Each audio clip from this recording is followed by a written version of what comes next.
What we often see in our society is in fact a distortion of human nature, precisely because so few people have their needs met. So yes, you can talk about a human nature, but only in the sense of basic human needs that are instinctively evoked, or I should say certain human needs that lead to certain traits if they are met, and a different set of traits if they're denied.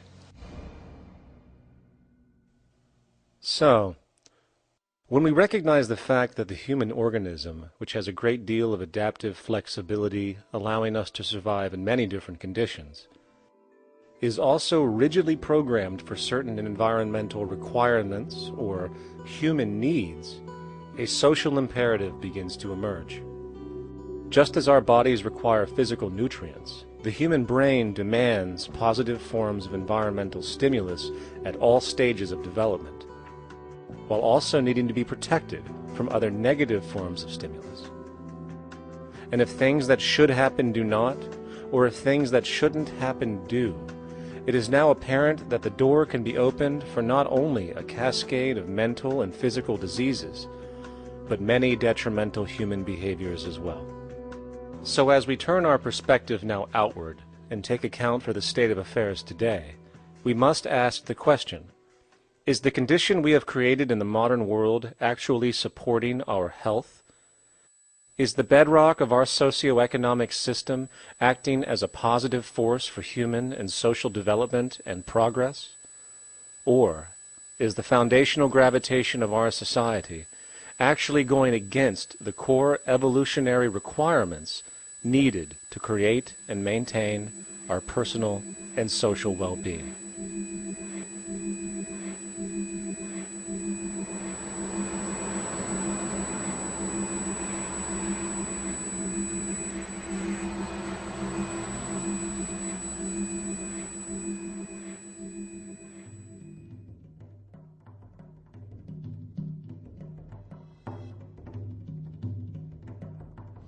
So one might ask, where did this all begin?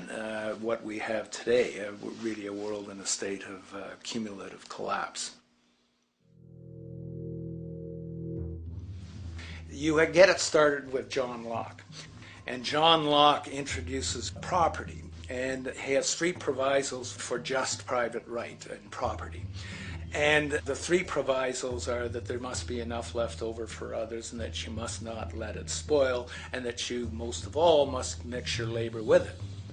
It seems justified. You mix your labor with the world, then you're entitled to the product, and as long as there's enough left over for others, and as long as it doesn't spoil, you don't allow anything to go to waste, that's okay. Well, he spends a long time of his famous treatise of government, and it's since been the canonical text for economic and political and legal understanding. It's still the classic text of study. Well, what he did is, after he gives the provisos, and you're almost thinking at the time whether you're for private property or not, he's given a very good and plausible and powerful defense of private property here. Well, he drops them. He drops them like that, right in one sentence. He says, well, once the introduction of money came in by men's tacit consent, then it became, and he doesn't say all the provisos are canceled, erased, but that's what happens. So now we have not product and your property earned by your own labor. Oh no, money buys labor now. There's no longer consideration of whether there's enough left over for others.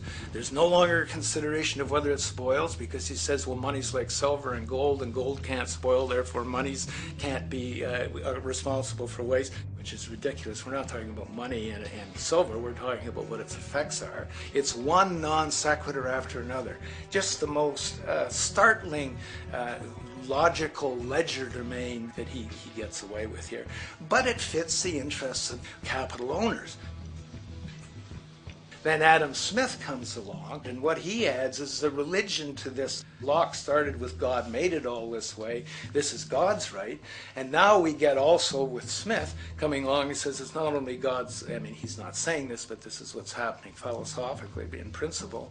He's saying it's not only a question of private property, that's all now presupposed, is given. And that there's money investors that buy labor, given. That there's no limit to how much they can buy of other men's labor, how much they can accumulate, how much inequality, that's all given now. And so he comes along, and what his big idea is, and again, it's just introduced in parentheses, en passant. You know, when people put out the goods for sale and others, you know, the supply and other people buy them with the demand and so forth, how do we have supply equaling demand or demand equaling supply? How can they come into equilibrium? And that is one of the central notions of economics, is how do they come into equilibrium? And he says it's the invisible hand of the market that brings them into equilibrium. So now we have God is actually immanent. He just didn't give the rights to property and how, you know, all its wherewithal and its natural rights of doing all that Locke said. Now we have the system itself as God. In fact, Smith says, when he talks, and you'll never find this quoted, you have to read the whole of the Inquiry into the Wealth of Nations. He says, the scantiness of subsistence sets limits to the reproduction of the poor, and that nature can deal with this in no other way than elimination of their children. So he anticipated evolutionary theory in the worst sense. This is well before Darwin. And so he called them the race of laborers. So you can see there was inherent racism built in here. There was an inherent acceptance, life blindness to kill innumerable children. And he thought, well, that's the invisible hand making supply meet demand and demand meet supply. So see how wise God is. So you can see a lot of the really virulent, life-destructive, eco-genocidal things that are going on now have, in a way, a thought gene back in Smith too. When we reflect on the original concept of the so-called free market capitalist system, as initiated by early economic philosophers such as Adam Smith, we see that the original intent of a market was based around real, tangible, life-supporting goods for trade.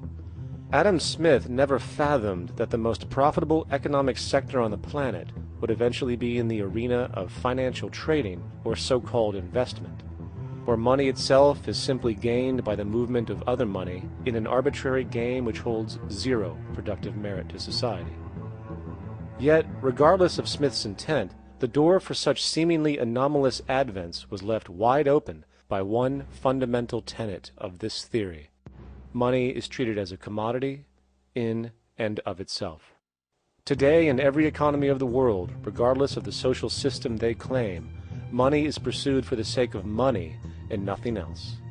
The underlying idea, which was mysteriously qualified by Adam Smith with his religious declaration of the invisible hand, is that the narrow, self-interested pursuit of this fictional commodity will somehow magically manifest human and social well-being and progress.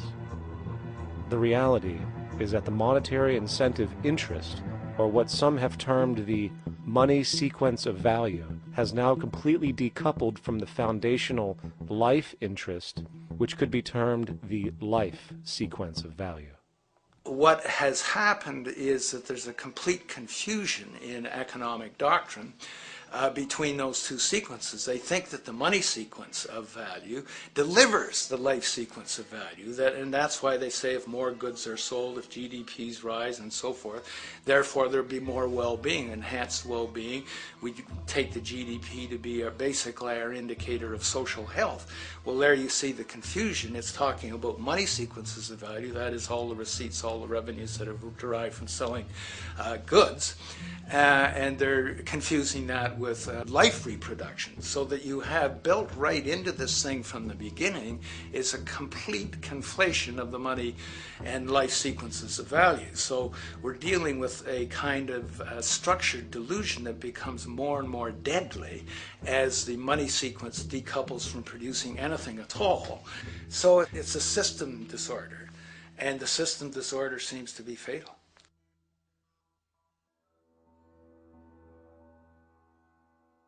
In society today, you seldom hear anyone speak of the progress of their country or society in terms of their physical well-being, state of happiness, trust, or social stability. Rather, the measures are presented to us through economic abstractions. we have the gross domestic product, the consumer price index, the value of the stock